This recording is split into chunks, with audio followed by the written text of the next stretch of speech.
Le championnat du monde junior FIRA avait lieu au Chili.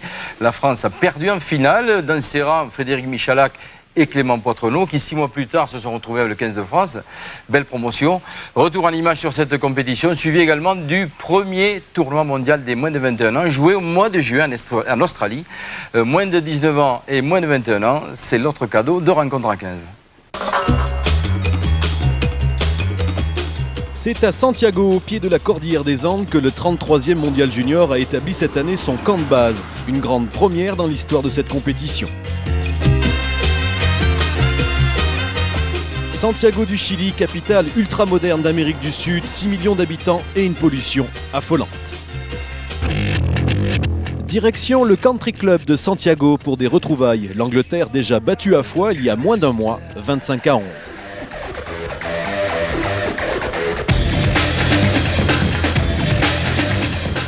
Le Country Club du Prince de Galles et ses collégiens impeccables en uniforme, l'Angleterre joue ici presque à domicile. Bref, malgré la fournaise ambiante, les tricolores prennent d'entrée de match leur adversaire à la gorge. Frédéric Michalak s'impose pour l'ouverture du score côté français. En effet, les Anglais viennent de réussir une pénalité, ce sera leur seul crédit. Les Bleus réalisent une mi-temps de rêve. Clément Poitrenaud fait parler sa classe, plein champ, impressionnant. Dépassés, les Anglais tombent dans le règlement de compte. Premier carton jaune d'une série de 3 pour gestes violents. En infériorité numérique, l'Angleterre recule et encaisse 2 nouveaux essais.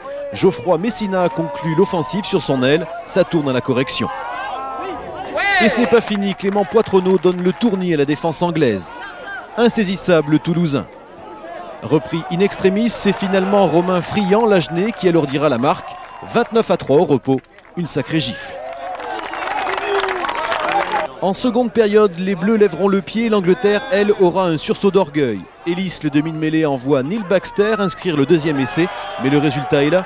Les juniors sauvent l'honneur du rugby français et surclassent l'Angleterre 34-17.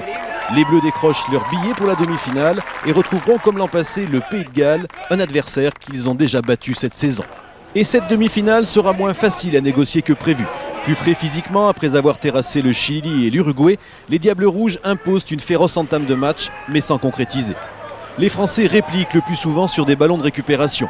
Grégory Lambolé, en bon capitaine, montre la voie à suivre, essai en coin et ouverture du score au quart d'heure de jeu. Henson, l'ouvreur de Swansea, sera la seule réponse galloise avant la pause sur pénalité. 7-3, l'issue est indécise. Juste rentré, Benjamin Rioux amène toute sa détermination à la Maison Bleue sur cette charge. La charnière alterne le jeu et impulse un petit côté où Jean-Baptiste Goblet, l'ailier de Montferrand, impose son physique hors norme. 12-3, la reprise est favorable au tricolore et à ses quelques supporters de Las Condes. Pourtant, 3 minutes plus tard, les petits bleus vont se faire surprendre sur cette pénalité rapidement jouée par Christopher Miller. Alerté plein champ, Scott Williams perce dans l'axe, Swales est au relais et Paul Mackay conclut sous les poteaux. 12-10 puis 12-13 dans la foulée sur pénalité, c'est la douche froide dans le camp français. Heureusement, le doute n'a pas le temps de s'installer. Regardez, Poitrenaud prolonge de la tête, tout le monde croit à l'en avant. Moment de flottement, Frédéric Michalak lui connaît la règle, avec la tête, il n'y a pas de faute. 3e essai opportuniste par le chef d'orchestre tricolore. Yannick Laforgue fera le reste sur pénalité, 28-13, la France défendra son titre en finale.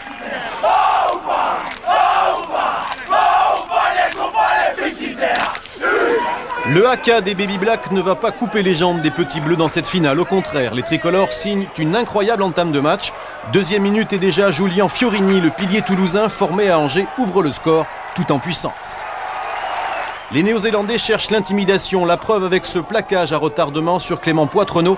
Les Blacks ne se trompent pas de cible. En effet, l'arrière toulousain a été l'arme fatale des tricolores en quart et en demi-finale. Mais la réponse fuse derrière cette mêlée. Une attaque en première main conclue comme il se doit par Poitrenaud en personne. Frédéric Michalak, le maître à jouer, affole la défense. Poitrenaud prolonge et sur son aile, Jean-Baptiste Goblet affiche son physique hors norme. 1m97, 105 kg, le 3/4 de l'ASM arrache le 3e essai. Impensable, la France mène alors 20-3. Mais les Blacks ne lâchent pas prise dans cette finale. Sans s'affoler, les joueurs du Pacifique Sud attendent leur heure et comptent sur leur individualité à l'image du centre maori Kazé Laoula.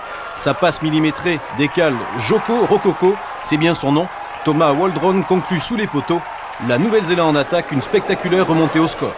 À peine le temps d'engager et déjà la déferlante Black est dans les 22 Français. La défense est asphyxiée, Thomas Harding lui accélère encore Deuxième essai coup sur coup. La France mène plus que 20-15 au repos. Rapidement, deuxième mi-temps, l'évidence est là. La puissance physique est du côté néo-zélandais. Rocco Coco, l'ailier maori, contourne toute la défense française avant de retrouver à l'intérieur Adam Thompson, son flanqueur. Les Blacks passent devant au score 22-20. Rien à dire en revanche sur la fin de match et le cavalier seul des Néo-Zélandais. Les Français inscriront seulement une pénalité. Jimmy Cowan scelle le score, lui, avec ce 5e essai. 36-23, les Bleus, inconsolables, connaissent leur premier échec dans une finale de très grand niveau. Mais qu'on ne s'y trompe pas, beaucoup devraient connaître le 15 de France.